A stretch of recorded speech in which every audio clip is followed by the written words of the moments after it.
को देखा है। जब जानकी जी अयोध्या में रहती हैं, गौर वर्ण है, फूल की भांति सुकोमल हैं, जंगल में आतप बरसा धूप घाव को छेते छेते थोड़ा रंग दब गया है। जिन भगवती जानकी ने सुबासा साड़ी रेशमी पहनी हो, आज वो तपस्वियों की भांति वस्त्र पहनी है। तो माताओं ने जानकी को देखा है तो माताओं के आंखों में आंसू आ गए। वो जब जानकी जी ने माताओं को पहली बार आभूषण से विहीन वैधव्य अवस्था में देखा है, तो जानकी जी ने भरनेत्र माताओं को नहीं देखा। गोस्वामी जी कहते हैं, मूद नयन सहिमी राजकुमारी, मूद नयन सहिमी राजकुमारी। आज भैया राजकुमारी क्यों कहा? ध्यान से सुनना, राजकुमारी कहने का सिर्फ यही तात्पर्य है कि जो राजा होते थे बड़े धीर वीर होते थे, तो उनकी संतान भी बड़ी धीर होती थी। लेकिन ऐसे जनक की धीर पुत्री राजकुमारी भी अपने आप को रोक नहीं पाई और माताओं की दशा को देख के आंख बंद करके रोने लगी। हे विधाता, मैं क्या देख रही हूँ। और महाराज, परी बधक बस मनहु मराले, परे बधक बस मनहु मराले, काह कीन कर तार कुचाली, काह कीन कर तार कुचाली। अरे करतार, तूने कैसी कुचाली, कैसी चाल चली है। अवध में कोई भी व्यक्ति ही देखने के लायक नहीं है। क्यों? सब के सब राम के वियोग में, महाराज के मृत्यु के दुख में त्रस्ताए हो गए हैं। अवधवासी राम जी को नहीं देख पा रहे हैं और राम जी अवधवासियों की दशा को नहीं देख पा रहे।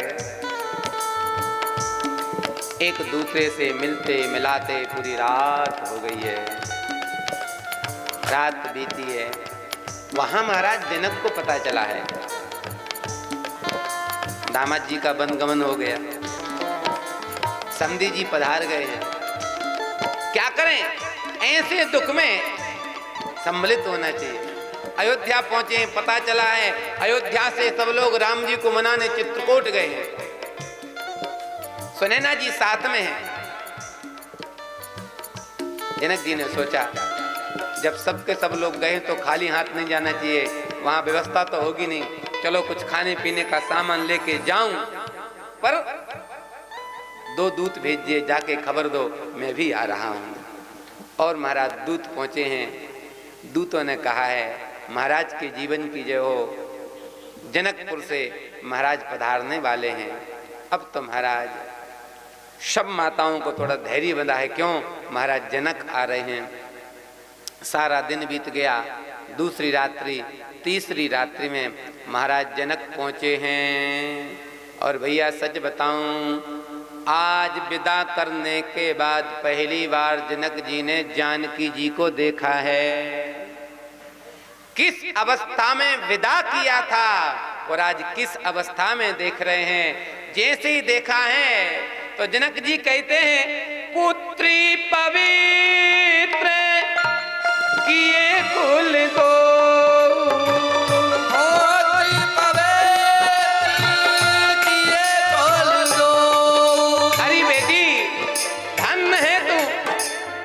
विधाता ने मुझे कोई पुत्र नहीं दिया था, तुमको ही दिया था, तो मैं विधाता को कोस रहा था।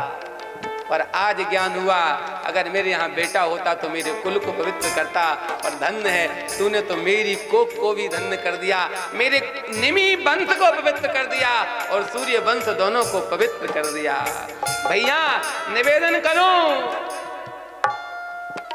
शास्त्र कहता है 10 पुत्राधिको कन्या, 10 पुत्र से श्रेष्ठ होती है एक कन्या। और आजकल लोगों की मानसिकता क्या है? बेटा हो जाता तो ढोल बजवाते हैं, बिटिया होती तो मुंह बना लेते हैं। निवेदन करूं भैया, बेटा करते ही क्या है? एक कवि ने तो लिखा है, आवत ही दारा गई अबला आए भोज। आवत ही दारा गई अबला आए भोज। वृद्ध भये संपत्ति गई सुत तो बैरी कौन। वृद्ध भये संपत गई सुत तो बैरी खोज। भैया एक कवि कहता है कि दुनिया का सबसे बड़ा आपका शत्रु आपका ही बेटा है। कैसे बताऊं? तो ध्यान से सुनो। जो पत्नी ने आपको अपना सर्वस्व न्यौछावर कर दिया था, आपकी वाणी पर एक पैर के बल खड़ी हो जाती थी, जब कुछ दिन बाद आपका बेटा हो गया तो सबसे पहले उसने क्या किया? आपको आपकी पत्नी से दूर किया।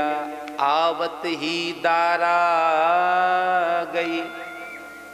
और ध्यान से देखो तो अपने आप पता चल जाए, जब बेटा हो जाता है तो पत्नी का प्रेम आपसे हटके उस पे हो जाता है। और यहाँ तक भी देखा जाता है, कभी कभी भाई लोग श्रीमती से कहेंगे ऐसा काम कर लो, तो क्या कहेगी? खुद कर लो, बच्चे को खिला रही हूँ या दूध पिला रही हूँ। इसका मतलब आपकी कोई इज्जत नहीं उसके आगे। तो आवत ही दारा गई, मजे की बात, अबला आए भोज। जब वो बेटा थोड़ा बड़ा हो जाता है तो आपका भोजन भी चला जाता। घर में कोई आपसे नहीं पूछता, बच्चों से पूछता बेटा क्या खाओगे। बच्चे जो डिमांड कर दें वही बनता, तुमको खाना हो तो खाओ, नहीं तो चुपचाप रह जाओ। और महाराज वृद्ध भये संपत्ति गई। जिस संपत्ति के लिए आप गोली चलाने के लिए तैयार थे, कैसे दिन रात एक करके कमाई, उस संपत्ति को कोई छीनना चाहे तो आप कोर्ट कचहरी करने को तैयार। लेकिन वो इतनी परिश्रम की संपत्ति आप हंसते हंसते बच्चे के नाम कर देते हो। तो कवि कहता है सुत सो बैरी कौन। जिसने तुम्हारी पत्नी छीन ली, जिसने तुम्हारी जीवन भर की कमाई छीन ली, जिसने तुम्हारा भोजन छीन लिया, उससे बड़ा शत्रु कौन हो सकता है। और मजे की बात, दुनिया का शत्रु तो लड़के छीनता है, ये पुत्र रूपी शत्रु ऐसा है कि तीनों चीजें हंसते हंसते छीनता है, और तुम छीनने में अपना सौभाग्य मानते हो। इसलिए भैया पुत्री पवित्र किए कुल दो। बेटी आज तुमने दोनों पवित्र कुल पवित्र कर दिए। इसलिए मेरी प्रार्थना है भैया, जिस घर में बेटी ना हो वो कोई घर नहीं होता है। आप अपने घर में कोई उत्सव महोत्सव करो और अगर बहन बेटी ना आए तो लगता है क्या उत्सव सा। चाहे जितने लोग रहें, जब तक बहन बेटी ना आए, और निवेदन करूं बहन बेटी आ जाती है तो उत्सव उत्सव जैसा लगने लगता है घर में कुछ है जब भी आ जाए। इसलिए निवेदन करूं बेटी को मारो मत। आजकल महाराज बेटियां गर्भ में ही नष्ट कर दी जा रही हैं। दुनिया का इससे बड़ा कोई दूसरा पाप हो ही नहीं सकता है। भैया बेटी किसी का नहीं खाती, बेटी के भाग से ही हम सब खाते हैं।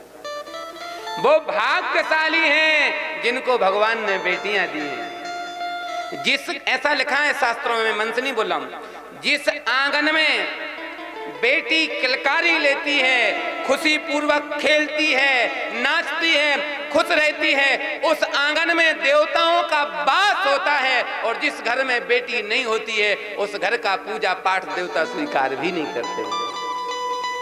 क्यों? बेटी कौन है? या देवी सर्वभूतेषु लक्ष्मी रूपेण संस्थिता। साक्षात लक्ष्मी है। इसलिए प्रार्थना करूं लक्ष्मी का निरादर मत करो, लक्ष्मी को ठुकराओ मत, नहीं तो पछतावे के अलावा और कुछ काम नहीं आएगा।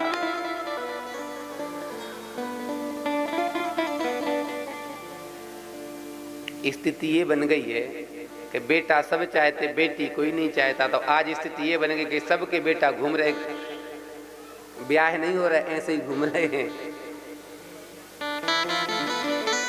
प्रार्थना है। भगवान पुत्र दे तो खुशी मनाओ और बिटिया दे तो बाजे बजा के डबल खुशी मनाओ। शास्त्र में लिखा है जिस माँ के कोख से कन्या का जन्म नहीं होता उस माँ की कोख को शुद्ध नहीं माना जाता, अशुद्धि रहती कोख जब तक कन्या ना हो। और जिस माँ की कोख से कन्या हो जाए तो उसकी कोख भी पवित्र हो जाती है।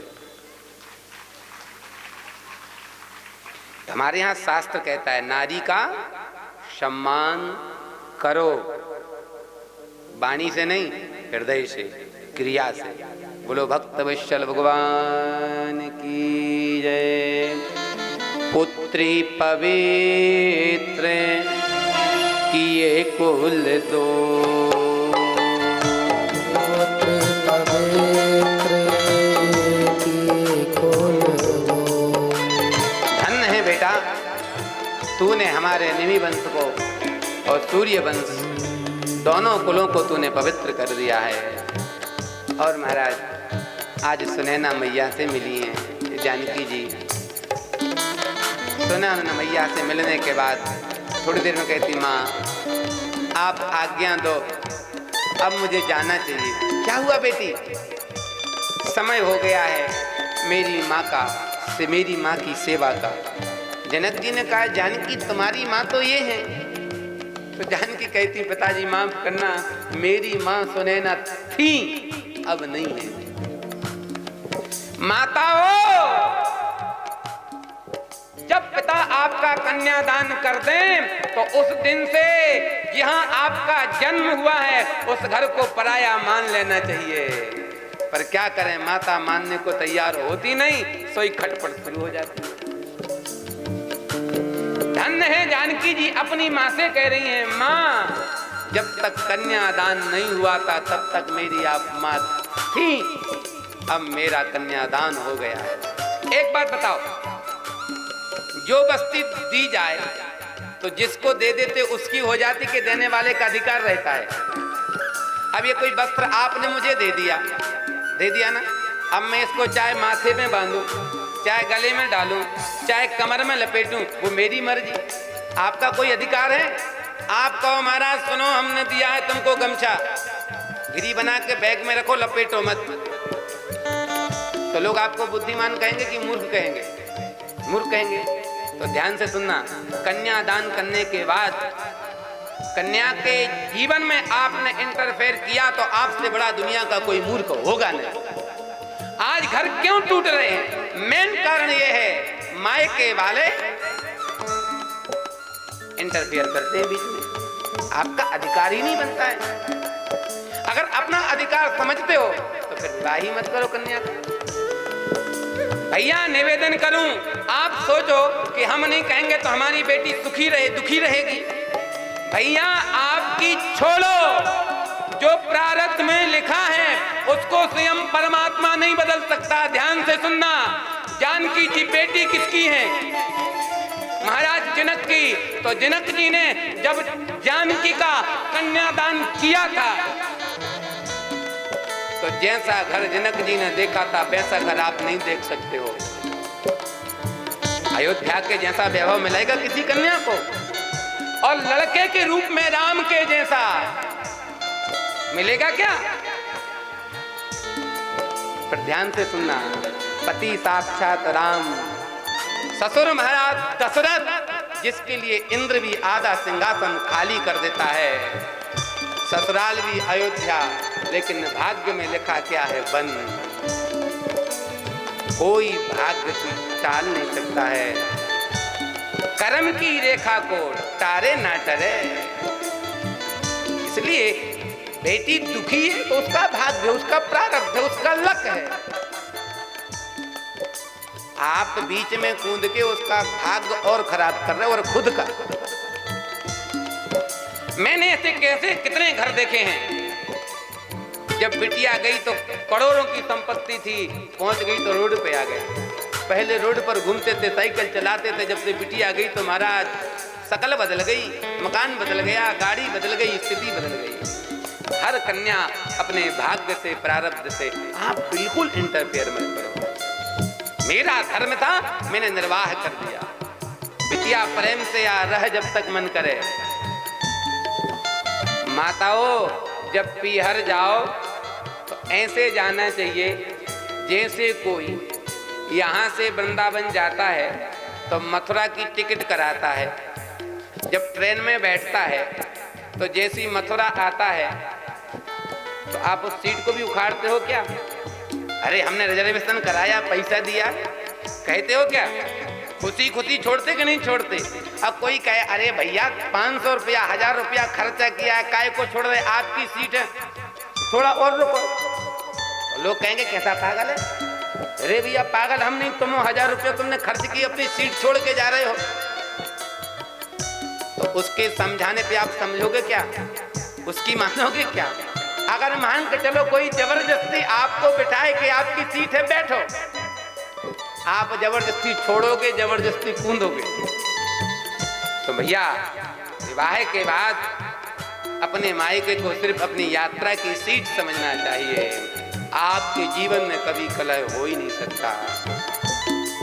आज सुने ना, मैया से कहती माँ मुझे अपनी माँ की सेवा करना है। आज भैया जानकी जी गई हैं, माताओं का पाठ संवाहन किया है। कौशल्या अम्बा ने पूछा है जानकी सुनैना देवी कैसी हैं? माँ ठीक हैं। एक काम करो, जाके बोल दो मैं उनसे मिलना चाहती हूँ। जानकी जी ने संदेशा दिया है। सुनैना अम्बा कहती हैं वो मुझसे मिलेंगी? ना ना ना, तुरंत गई हैं और जाकर के कौशल्या अम्बा से मिली हैं। बहुत सुंदर। अब देखो 3 माताएं हैं, कैकेयी, सुमित्रा, कौशल्या, सुनैना जी। तीनों पहली बार मिली हैं। एक दूसरे को देख रही पर कोई नहीं बोल रहा। तो आज सबसे पहले सबसे छोटी हैं सुमित्रा मैया, उन्होंने चुप्पी तोड़ी है और कहती हैं बहन सुनैना, हमको लगता है कि अयोध्या पर, कोई कहता कि अयोध्या पे 7.5 चल रही है, कोई कहता है ग्रह दशा चल रही है, कोई कहता किसी ने कुछ करा दिया है। बहन सच बताऊं, हमको तो ऐसा लगता है ना किसी ने कुछ कराया है, ना कोई 7.5 है, हमसे तो हमारे विधाता ही रूठ गए।